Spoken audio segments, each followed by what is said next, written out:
কেন মাত্র ৩৯ বছর বয়সে মারা গিয়েছিলেন স্বামী বিবেকানন্দ? কী রোগ ছিল তার? সত্যিটা জানলে আপনিও চমকে উঠবেন। কিন্তু একটা জিনিস সর্বদা আমাকে ভাবিয়েছিল যে একজন সন্ন্যাসী ব্যক্তি, যিনি নিজের জীবন অনুশীলনে কাটিয়েছেন, যিনি নিজে সকল যুবকদের মাঠে ফুটবল খেলার কথা বলেছিলেন, অমন বলিষ্ঠ চেহারার মানুষ মাত্র ৩৯ বছর বয়সে কিভাবে মারা গেলেন?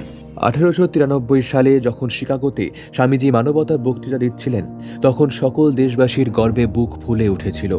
কিন্তু আদতে তার পাশে কেউ ছিল না, তার নিজের দেশের মানুষই ছিল না। তথ্যসূত্রে তার একটি চিঠিতে তিনি বলছেন, কোনো কর্মচারী মানসিকতার মানুষের সবথেকে বড় দোষ হলো যে তার ভাইয়ের উন্নতি সে সহ্য করতে পারে না। এমনকি তিনি যখন তার মায়ের জন্য একটা বাড়ি কিনতে চেয়েছিলেন, তখন তাকে ঠকিয়ে সব টাকা নিয়ে নেওয়া হয়েছিল, কিন্তু বাড়ির মালিকানা দেওয়া হয়নি।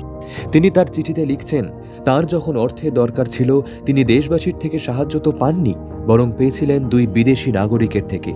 ধীরে ধীরে একটা সময় আসে যখন স্বামীজি প্রায় ৩১ রকম রোগে আক্রান্ত, ডায়াবেটিস, হৃদরোগ, লিভারের সমস্যা আরও অনেক, কিন্তু চিকিৎসা করানোর মতন অর্থ তার কাছে ছিল না। অবশেষে মাত্র ৩৯ বছর বয়সে মারা যান স্বামী বিবেকানন্দ। আমাদের প্রণাম ও প্রতিজ্ঞা, আমরা তার বাণী, তার আদর্শে উজ্জীবিত হয়ে আগামী জীবনের পথে এগোবো।